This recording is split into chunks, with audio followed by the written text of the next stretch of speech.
Chapter 9. Controlling Your Feelings with the Mind. Learning the Art. Life is 10% of our experiences and 90% of our reactions, said Charles R. Swindoll. We feel many things and generate so many thoughts, but how we react lies in our hands. This also includes controlling the way we feel and producing thoughts that improve our lives in general. Mastering feelings and emotions are one of the best things to do if you plan to improve the quality of your life. This is because we daily experience varying forms of emotions that trigger numerous thoughts. When these thoughts produce a wrong course of action, the outcome results in pain for us and those around us. Controlling your feelings will go further in helping you to channel the power of the mind. You will learn to avoid attracting sufferings and self-inflicted pain, and steer your life out of the deepest, darkest, challenging moments you will ever encounter. So much information has been provided on controlling the feelings with the mind, yet many are still not getting it. Why is this so? One reason is that they do not know how feelings and emotions are generated. Also, they have no clear understanding as to how these factors affect our thoughts and how they all work in tandem. You already know these points, as they have been elementarily described in the preceding chapters. But is this all you should know in taking charge of your mind? This is going to be the best part yet. Your keen attention is needed more than ever, as now learning to pilot your life in the right direction, the place you want to be. Mastering the art of controlling your feelings. Doing what appears to be the most comfortable option is what common among those whose feelings control them. This means that rather than feel good and does good, they have organized their emotions into feel good and feel bad. Procrastination does not do good, but it feels good. Processing trauma does good, but does not feel good. This logic has its application in so many things. Hanging out with our parents, eating healthy, and hitting the gym to work out, just to mention some examples. If your actions are controlled by the way you feel, you will never make tangible progress in any of your dealings. Your relationships and habits will be stagnated, as you cannot make any reasonable change since your patterns still follow the same course. This is as a result of your inability or unwillingness to relate your feelings to what is needed to be done and how you are to think. To master your feelings, here is what you need to do. Number 1, organize. You will be putting your emotions in context when you organize them. Doing this involves determining where they are produced, what they intend on doing, and who really is in charge. Becoming conscious of your feelings is very attainable, but merely taking notice of them would not direct your life. To organize your emotions and put them in the right context, using them to benefit yourself, you should carry out these few steps. List your feelings out. Write down a note describing the different feelings you are experiencing and your thoughts. This can be done at a time when you have a need for it. Some of these feelings penned down might contradict each other. That's okay. This note that has been written down not have to be in the prying eyes of others. Make sure you are in charge of yourself. Change your day's plan to meet different needs. Many persons approach their daily activities with an imbalanced mentality. They either want it all or rather have nothing at all. This is a very unrealistic way to approach things. Rather than pushing yourself through your daily task when you are burnt out, you should take some time off. Leaving home quite early to have some time for yourself is one way to do this. You should not adopt the all-or-nothing attitude by waiting for your vacation before you get the needed break you need. This is an appropriate route for work-life balance.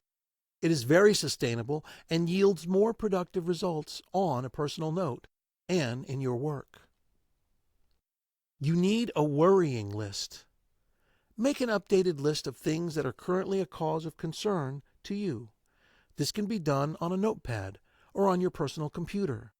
Put down everything that comes up to mind. This list should not be restricted to one line of thought, such as finances. Rather, anything from relationship to money, health to project timeline, and so on. If the feeling is persistent, create a special note to take such items down. Set aside time to review the list and think about what you have on it. When you look back on the list, you will discover that most points do not worth your time and precious thought. In spite of this happening, you will also observe that some of the noted points require urgent attention. Do not linger. Act fast to address the issue. You can do this by making the action plan. This will build your confidence and strengthen your conviction that is within your scope to handle.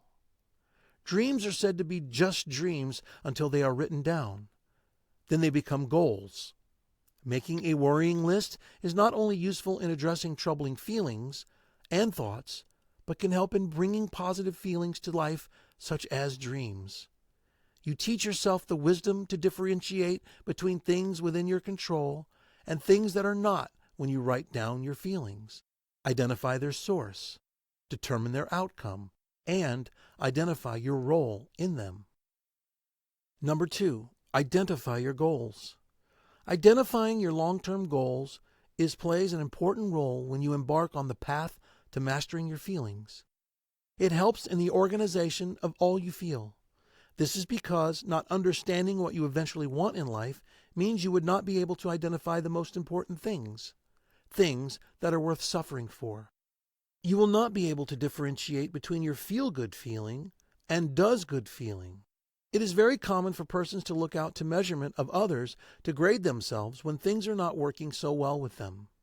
Doing this gives them the idea and impression that they are doing well or not. Basically, their success is being determined by that of other people, and they are the sole reason why this is happening.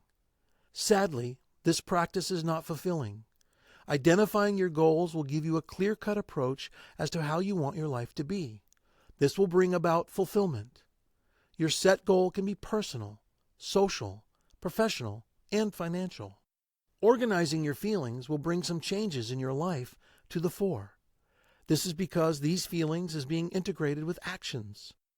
Your feelings are central to the change you are creating, or your goals are helping you to scale through the challenging situations you are facing. You will learn to embrace discomfort at that moment. See that it really isn't the enemy itself. This is a counterintuitive approach to embrace positivity. Other principles are helpful in mastering your feelings. These feelings are the underlying principle of cognitive behavioral therapy, which is sought by people who need help. The good thing is that it is applicable to everyone, whether you are experiencing symptoms on a mild or severe level. It can also be implemented if all you want is to manage your feelings and give yourself an extra edge to achieve success in life. These are the underlying principles. Identification of life problems. Recognizing the wrong elements in your life is the first step of CBT. It also involves looking out for those things that are really bothering your mind. You will not be able to make a substantial change if you skip this process. Awareness of the beliefs, thoughts, and emotions around these troubling issues. Becoming aware of the feelings and thoughts around the challenges being faced enables us to take decisive steps against them. Patients of CBT who have been able to identify such thoughts and feelings end up taking practical steps in mitigating the effects of these feelings. Identifying the root of each feeling in your mind cannot be overemphasized. You must know how a certain feeling is presented in your body. This includes knowing where and how it is experienced. Finding answers to which of your body parts feels warm, tenses, churns up when you are presented with feelings of anger, guilt, shame, and anxiety is one step that you can take. At this moment, you might not be fully aware of the reaction of your body to a certain emotion, but this can be addressed by observing your feelings next time the emotions you want to get a mastering is experienced. Identification of wrong thoughts. Negative thoughts abound, They do not reflect reality, as they are often exaggerated or entirely false. They do not paint the exact picture of what is really happening. Rather, they are expanded by our emotions. Learn to lower your level of arousal after identifying wrong thinking lines. This will help in keeping restrained and avoid taking swift actions that you will eventually regret. This form of control must be learned, as it does not come naturally. Learning involves knowing how to distance yourself from situations that are being presented and exhaling. Taking a deep breath psychologically distance you from the challenge. It will offer you an opportunity to adapt to any situation that will arise from a problem. Correction of incorrect thought processes. The interpretation of the external world plays a great role in what you make out of life. Your thought pattern is responsible for such interpretations. This process involves shifting from old thinking routes to new ones. This is a vital step in changing your life and should not be readily dismissed. Each emotion passes a different message across, which is solely based on the interpretation of your situation in the first instance. Your initial interpretation can be accessed by understanding the message being sent by each emotion. Note that your emotions and feelings to a certain situation are always valid, since they represent your unconscious interpretation of the situation. In spite of this, they can be inaccurate as a result of misinterpreting the intent of action of external factions in the scene. It should be recalled that people who make the most of their lives are not controlled by how they feel. In spite of that, they do not ignore or suppress these feelings. Ignoring or suppressing feelings results in underlying pains, will take as much effort in the uprooting. All they simply do is master their feeling, get hold of it, and take charge. What does that involve?